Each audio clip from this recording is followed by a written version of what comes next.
আসসালামু আলাইকুম ভাইরা। একটি মাছ ধরলাম, সেটা হলো বাগার মাছ। বাগার মাছটি মোটামুটি অত বড় না, ছোটই, কিন্তু কালারটা অনেক সুন্দর কালার। দেখি মাশাআল্লাহ একদম ভর্তা। এই মাত্রই ধরলাম বাগার মাছ, বসি নদীতে ফেলানোই আছে।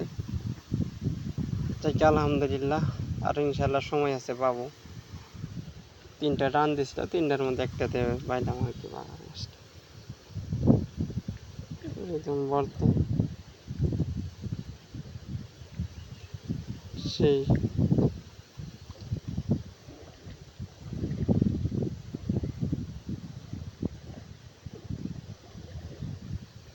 সেই লেভেলের বাগার মাছটা, কালারটা সেই সুন্দর লাগতেছে। শরীরটা ঠান্ডা পুরা। তাই কি আলহামদুলিল্লাহ। আসসালামু আলাইকুম।